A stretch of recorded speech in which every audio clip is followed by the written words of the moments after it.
Yo, welcome back to my channel, everyone. My name is Caleb, KP based, and today we're going to be going over a list of side hustle tier list.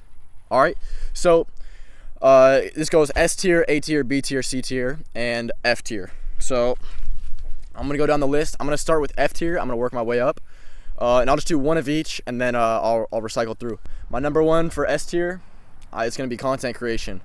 Now, it is 2025. We know how valuable this is. If you, as an individual, can get eyes on yourself, if you can get people to be watching you and build up your own brand, it's gonna just add more value to your life. You're gonna be more valuable as a person, as an entrepreneur, and it's gonna be way beneficial for you to have an audience. So yeah, so content creation, though it may be very hard at first, it's not easy to do. I'm not saying it's easy to do. It's extremely hard to do. It's very saturated, and most oftentimes you're not going to make it because one, you're not interesting, two, you don't have anything going on, and you don't have any value to provide. Car rentals. Now I'm going to put car rentals in A tier. So if you guys have ever looked at arbitrage rentals or some sort of rentals, property rentals, car rentals are a very big part of this. Now, the only downside with car rentals is it's not very easy to do. You have to have the right market. You have to have the right cars. You have to have the right people around you. And yeah, so it's not easy. This isn't nearly as saturated as some of the other things like wholesaling or content creation, but it could be pretty valuable. Now, it's not as quick. I mean, it's not as long term of a thing, but it's more of a cash flow based side hustle. So if you pick the right cars, if you get the right people around you, then you'll be sure to make a consistent cash flow month on month. But don't expect long-term value as in comparison to real estate. Renting out real estate, those are assets that are appreciating, whereas cars, they're liabilities that are depreciating. So they're still making you money, except it's going to be going down in value over time compared to a house. So that's the only downside to rental cars, is that one, it takes a lot of hands-on skills, hands-on work as well, but it's a depreciating asset. So this one is really good for month-over-month income. It's also good for tax purposes. You can write off your tax purposes for your other businesses.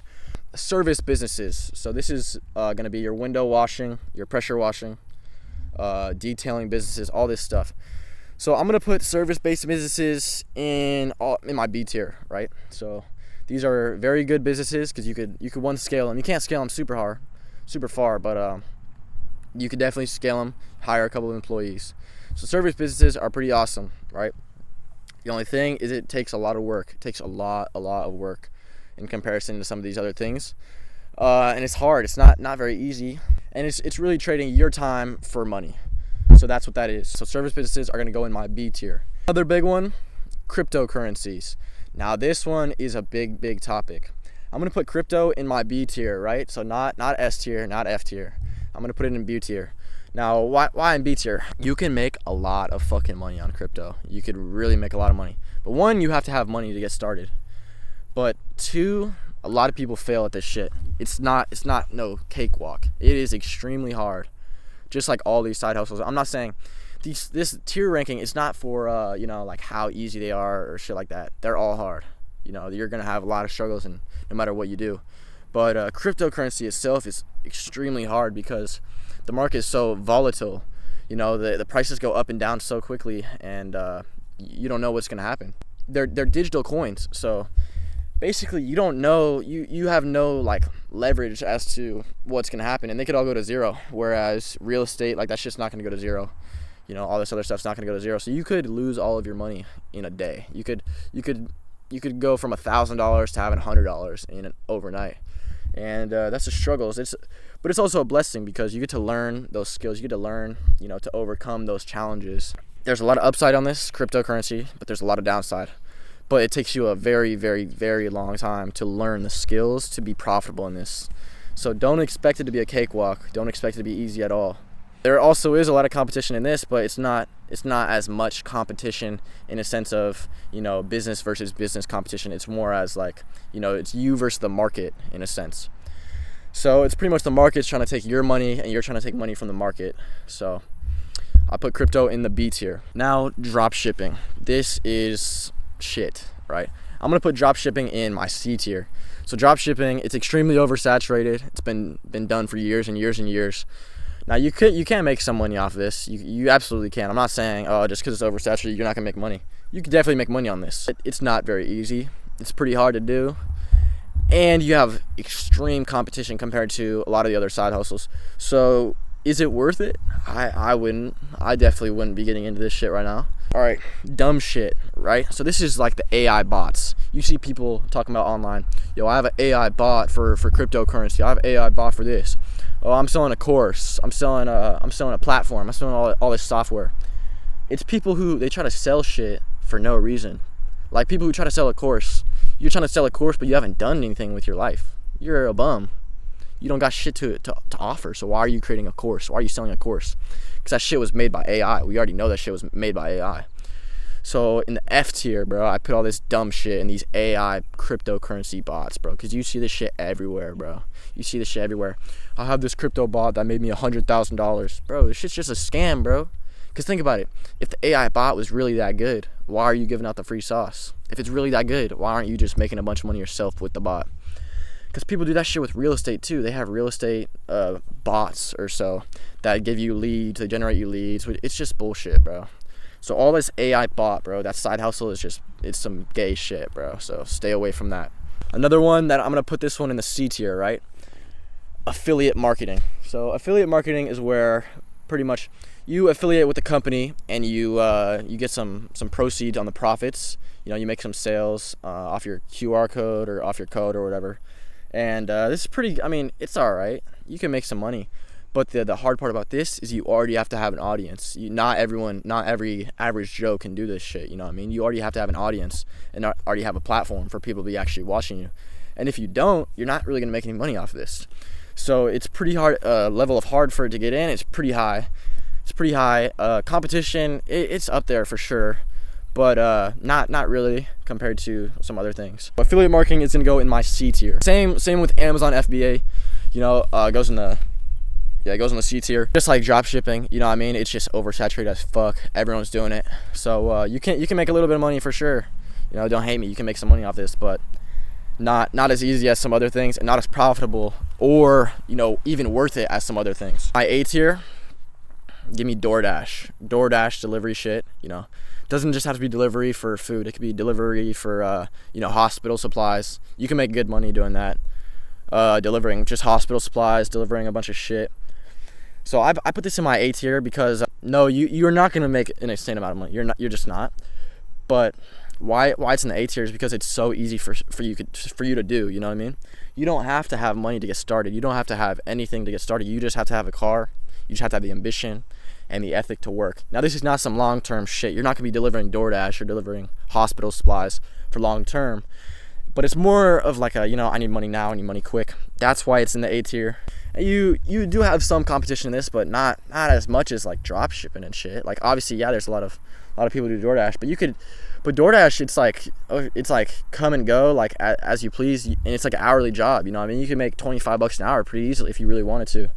You just gotta have some hustle. Good, because getting to talk to people it's a real blessing. You know, you get to talk to so many people at the restaurants, at their doors. It boosts your charisma, it boosts your confidence, which are definitely beneficial for you as an entrepreneur or as a man. DoorDash and deliveries, hospital supplies, all that shit, I put that in my A tier solely due to the easiness of it and why it's so easy to get into. Flipping, so flipping shoes, flipping watches, whatever you're gonna flip. Flipping's always been around. It's always been around.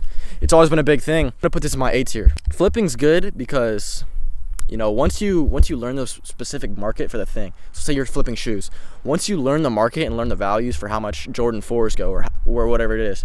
Same with watches. Now watches are pretty hard because you could get some fake parts which you would be unaware of, you know. Imagine you spend 10 grand on a watch and it's fake, or you know, say you get mugged. Like you get mugged. Like a lot of people, they don't know. You just get fucking robbed for your $10,000 watch, and then what? And then you're down 10 bands. And a lot of things is like the market goes up and down. So say you spend $10,000 on a watch, the next week it's only worth $2,000. What are you gonna do then, bro? You're fucked. You're just fucked, bro.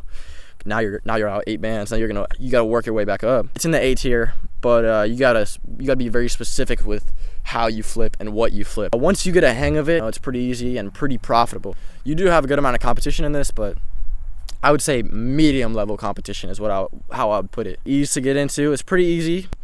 There's some downsides for sure, and you could lose some money. So flipping is gonna go in my A tier, right? Okay, now my last thing for the video, real estate wholesaling. Real estate in general, S tier shit, right? So real estate, unlike rental cars, unlike shit like that, whereas rental cars are a depreciating liability, real estate and property is an appreciating asset. You know, the values of these properties they're not going to go down, especially if you just choose the right markets. You know, Phoenix, Indianapolis, all these great markets. You know, but you got to make sure you don't fucking buy properties in like Cleveland, all this shit. Especially if you're trying to rent them out, because you have to have landlord friendly spots, landlord friendly markets. So yeah, real estate's just very good overall, and specifically wholesaling, because wholesaling, it takes very low money to get into, but there's a lot of things you could do. You could JV on a deal, which I mean you could do that, but I wouldn't want to do that, because basically JVing on a deal is where it's called a joint venture. That's where you find the deal and then someone else finds the buyer. But finding the buyer is the easy part. So pretty much you're doing all the heavy lifting, all the hard part, but you're giving away half the profits. So that's the only thing bad about wholesaling, or at least JVing on a deal. But after a couple deals, you're just going to start doing it all yourself. So that's the good part. But the good part about wholesaling is one, you get to call a ton of people. You get to call so many people, and it helps your people skills exponentially. And you can make a lot of good money on this. You can easily be up 10, 15 grand in like a week on this shit. So basically the whole process of wholesaling is camera died, but so basically you try to get the property under contract at a super low rate. That way you could flip that contract of the property to another real estate investor, who's then gonna fix and flip the property, or they're gonna fix it up and rent it out. So that you could come up, bro, easily 5 to 15 grand. The national average is $15,000. The only thing is it's very hard to do. It's gonna take you about like 1,000 cold calls, especially for your first one. So take a lot of cold calls, or driving for dollars, or however you find the leads. It's gonna take a long time. So basically, I'm not saying that it's easy to do any of these side hustles. They're all very, very hard to do, but some of them are better than others. That whatever you pick, you try your absolute hardest at, and you stick to one thing. You find one thing, you stick to it, and you just grind at that over and over and over. Don't try to switch from thing to thing to thing, because that will never guarantee success. But if you're consistent and you just stay with one thing, I promise you'll be successful. Make sure to like and subscribe. I have more banger videos dropping soon.